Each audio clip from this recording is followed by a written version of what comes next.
Bonjour et bienvenue sur le podcast Poèmes pour soi, des poèmes pour aller mieux.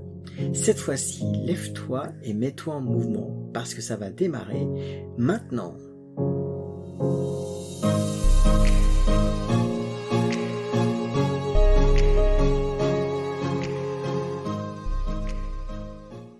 Capacité. Faire ou ne pas faire, telle est la question. Même si je veux le faire, pouvoir est hors de question. Dire quand on veut, on peut, permet pas toujours d'avancer même peu. Il me faut être rationnel pour déployer mes ailes, imaginer les choses pour que je me pose, avoir mon corps en mouvement et mes 5 sens en avant, puis finalement avoir le plaisir pour au bout du compte grandir. De l'apprentissage à la performance, j'ai la capacité d'agir avec confiance.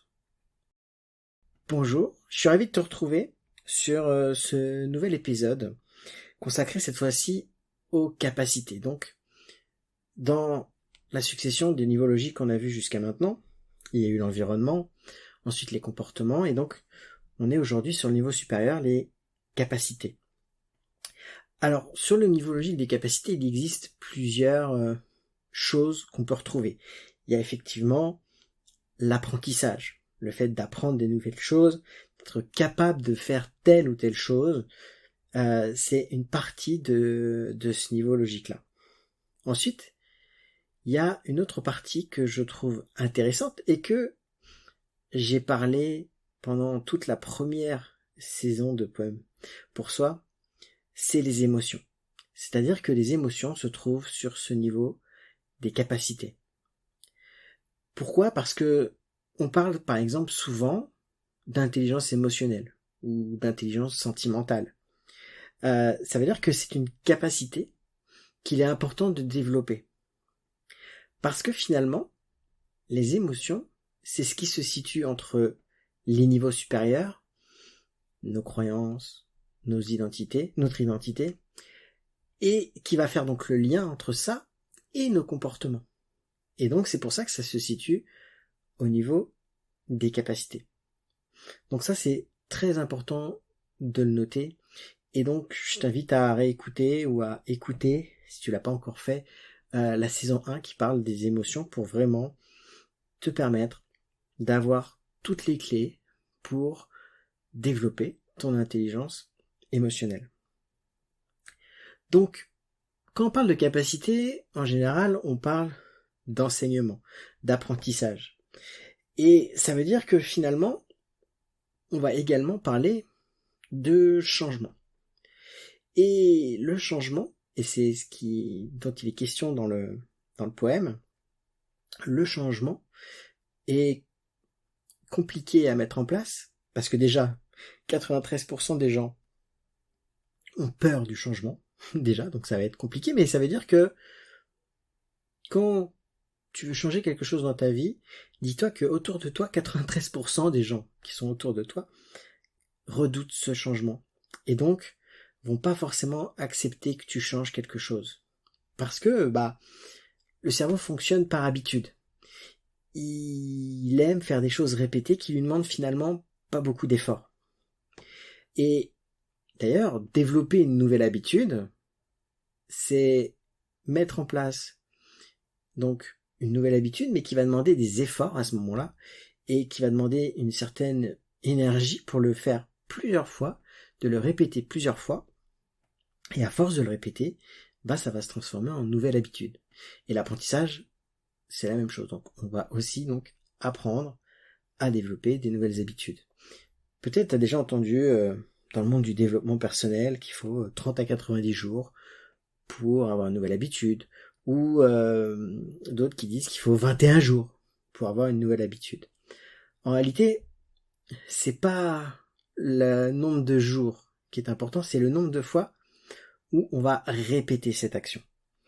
Avant que je me lance dans le coaching et l'approfondissement du développement personnel, j'étais dans un job alimentaire où j'étais caissier chez Grand Frais.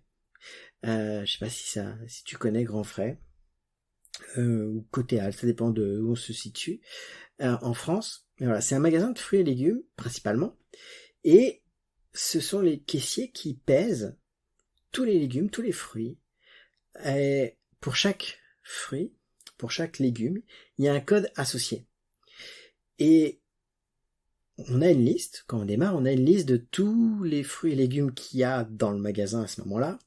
D'ailleurs, tous les matins, quand on allait prendre son poste, il fallait faire le tour des rayons pour voir quels étaient les fruits actuels, quels étaient les légumes actuels. Alors, je vous raconte pas quand c'était la période des tomates, en sachant qu'il y avait peut-être une dizaine de variétés de tomates différentes. C'était assez impressionnant. Et donc, il fallait tous les différencier, et c'est surtout qu'il fallait connaître les codes associés à tous ces fruits et légumes. Donc, au début, effectivement, on prend du temps parce qu'on est là avec notre liste, on recherche, etc. Mais quand on passe notre journée à faire ça, à être frustré que ça prenne du temps, que finalement, de voir aussi les clients qui se lassent un petit peu parce qu'ils trouvent que c'est long, etc. Forcément, petit à petit et par la répétition, on va commencer à avoir des codes qui vont rentrer. Et bien sûr, les fruits et les légumes que les gens prennent quasiment à chaque fois, forcément, c'est les premiers codes qu'on va retenir, parce que c'est même des codes à 6 chiffres. Et donc, par exemple, les premiers codes que j'ai appris par cœur, très rapidement, c'était les bananes, les poireaux, parce que tout le monde en prenait.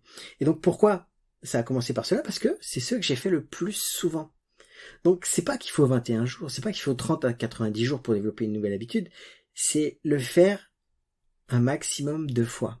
C'est-à-dire que pour développer une habitude, il faut le faire 100 fois, et effectivement, si on le fait 100 fois en 21 jours, il faut 21 jours. Mais si ces 100 fois, tu les fais en 10 jours, au bout de 10 jours, tu auras cette nouvelle habitude qui sera installée en réalité. Donc c'est vraiment important de comprendre que ces habitudes-là, c'est principalement la répétition. Maintenant, on revient sur le changement.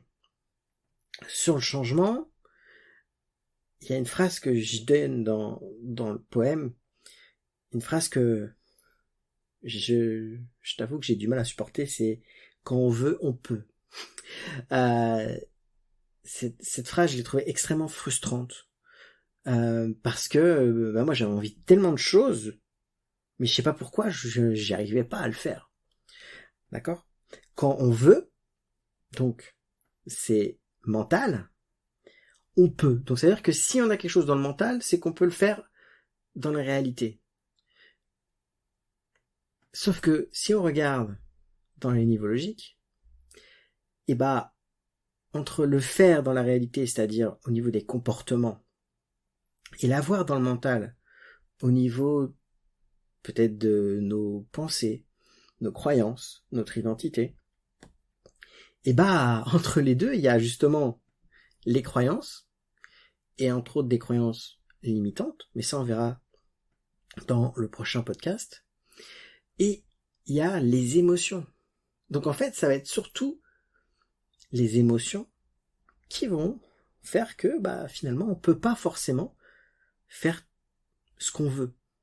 Alors effectivement, tout est question d'interprétation. Peut-être que quelqu'un qui a cette croyance, cette pensée ancrée profondément que quand on veut, on peut, effectivement, il va peut-être faire beaucoup plus de choses que quelqu'un d'autre. En général aussi, une personne qui a une bonne estime d'elle, une bonne confiance en soi bien développée, va pouvoir plus facilement appliquer cette règle de quand on veut, on peut. Mais très souvent, on va avoir des émotions qui vont nous empêcher de faire. Et donc, c'est ce que j'exprime dans le poème sur ses capacités, c'est ce qu'on appelle les 4 cerveaux.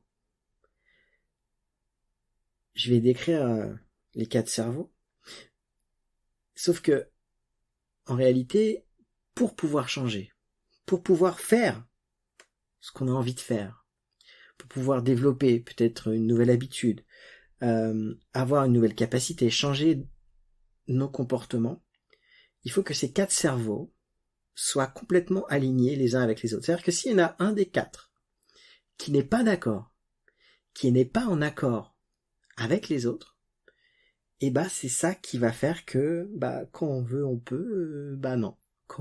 Même si on veut, on ne peut pas forcément parce que il n'y a pas cet alignement qui est fait.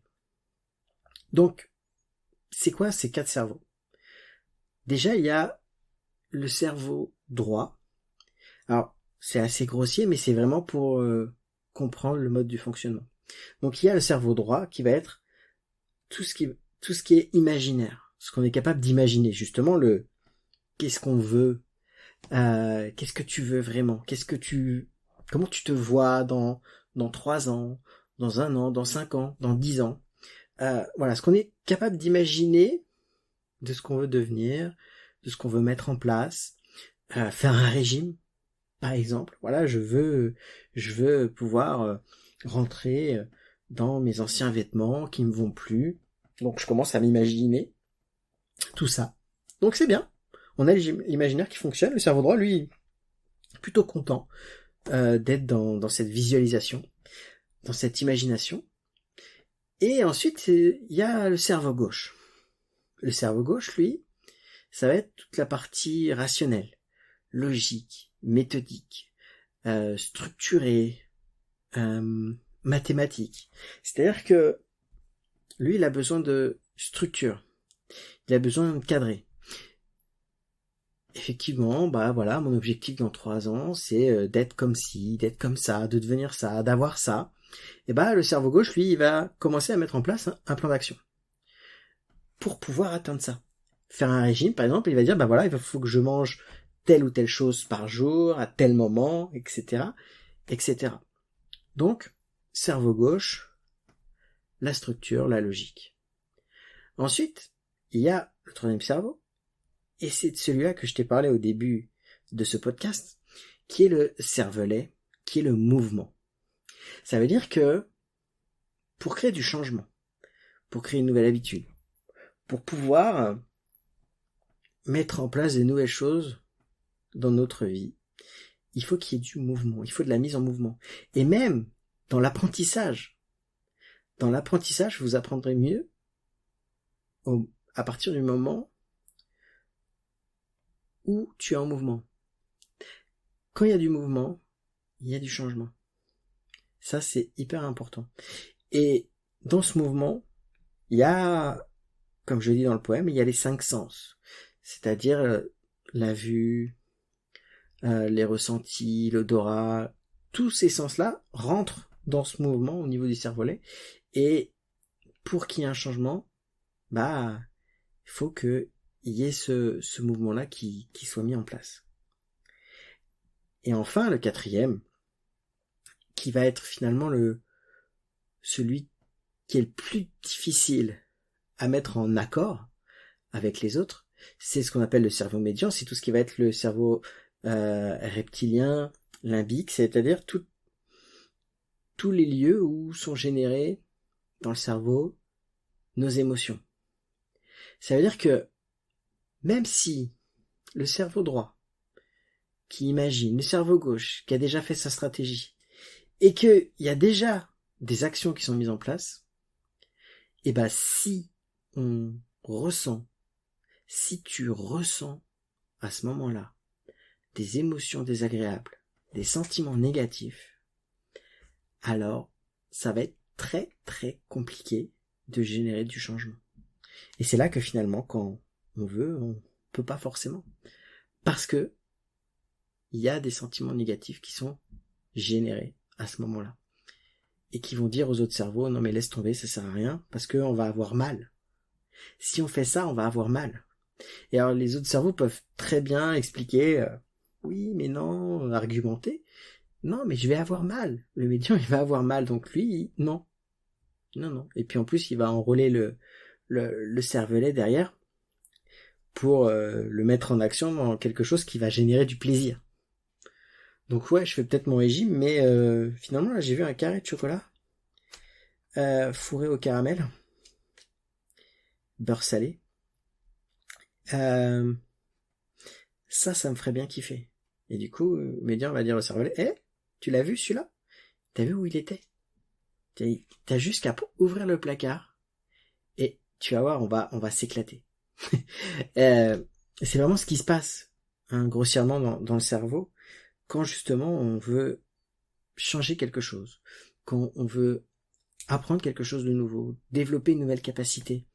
C'est pour ça que apprendre, par exemple à l'école, ça peut être super important que ce qu'on est en train d'apprendre ait du sens et finalement génère des sentiments positifs. Parce que si l'école ne génère que des sentiments négatifs, effectivement, on va tout faire pour pas y aller, pour... je veux dire, moi, en terminale, ma prof d'anglais, je sais plus quelle remarque elle avait fait, mais c'était tellement humiliant et c'était tellement ça dégoûtait un petit peu de ce qu'on était en train d'apprendre, de ce que j'avais appris avant en anglais, que finalement j'avais même plus envie d'aller à ces cours en fait.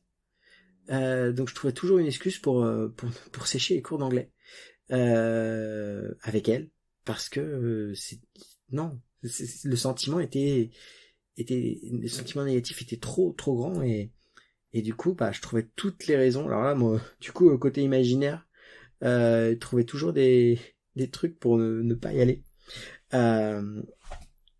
Mais parce que à ce moment-là de ma vie, je savais pas que ça allait me pénaliser plus tard. C'est-à-dire que très souvent on est dans le plaisir immédiat et dans le fait d'éviter la douleur.